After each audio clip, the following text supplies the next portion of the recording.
Salut YouTube, on se retrouve aujourd'hui pour une vidéo sur du matos. Alors aujourd'hui je suis allé faire un tour à Action et par hasard je suis tombé sur ce clavier. Alors c'est un clavier mécanique à 20 balles. Alors soyons très clairs, on va pas s'attendre à un truc de dingue, mais ça m'intéressait. Pourquoi? Parce qu'aujourd'hui j'utilise un clavier mécanique low cost de chez The G-Lab, qui est une marque française, mais qui effectivement est un clavier mécanique à un prix de base. Donc je voulais effectivement voir ce que ça donne. Donc on l'ouvre ensemble. Et je vais vous donner mon avis rapidement, donc vous allez voir la bête. Franchement, on est sur du clavier mécanique de base, très classique, mais vous allez voir, il est plutôt pas mal. En tout cas, il ressemble énormément à celui que je possède, simplement il coûte 3 fois moins cher. Donc là, ça peut être quand même très intéressant de voir ça, parce qu'on est sur un prix quand même 3 fois en dessous, pour un clavier relativement similaire. Donc là, bon, on ne le voit pas top, c'est pour ça que je vais un peu modifier la lumière pour que vous puissiez voir la bête. Et vous allez voir, il est plutôt cool, hein. On est sur un clavier très classique, mais plutôt sympa. Au niveau des finitions, franchement, les touches sont plutôt agréables au toucher, elles sont légèrement granuleuses. Le fond du clavier, lui, est en métal, donc ça fait plutôt classe. Et on a un cordon, un vrai cordon, qui n'est pas en simple plastoc, donc c'est quand même pas mal. Les switches, on est sur du Blue Switch, c'est exactement les mêmes que sur mon clavier G-Lab à l'heure actuelle.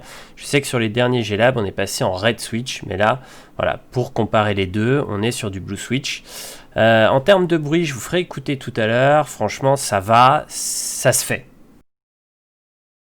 Au niveau des deux claviers, vous pouvez le constater, le G-Lab au-dessus, donc celui d'Action en dessous, ils sont très ressemblants. Sans déconner, c'est quasiment les mêmes, si ce n'est les mêmes.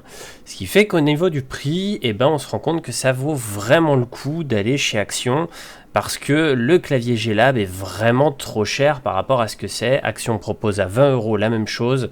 Pourquoi aller ailleurs? Clairement. J'ai pu tester un peu les loupiotes, je vais vous montrer. Alors bon, le choix est vraiment minime, hein, d'ailleurs comme sur le G-Lab, hein, c'est-à-dire que c'est ou arbre de Noël, ou tout allumé, ou tout éteint. Point barre. Il n'y a pas un choix de dinguerie, c'est ça aussi qui fait le prix, et malheureusement vous n'avez pas le choix des couleurs. Vous êtes coincé avec cette couleur arc-en-ciel que je suis pas très fan d'ailleurs, c'est-à-dire que si un jour je dois changer de clavier et passer sur quelque chose d'un peu plus haut de gamme, moi j'aimerais bien avoir une couleur uniforme. Mon setup est plutôt bleu et noir, j'aimerais bien avoir effectivement que du bleu. Mais là, à 20 €, il n'y a pas photo. Je vais pas dire qu'il fait le café, mais franchement, c'est quand même plutôt sympa. On fait les tests de couleurs, comme ça vous allez voir à peu près ce que ça donnait. Mais voilà, comme je vous l'ai dit, c'est relativement basique. Au niveau du bruit, pendant ce test couleur, voilà ce que ça donne sur le G-Lab. Et voilà ce que ça donne sur donc, le Battletron de chez Action.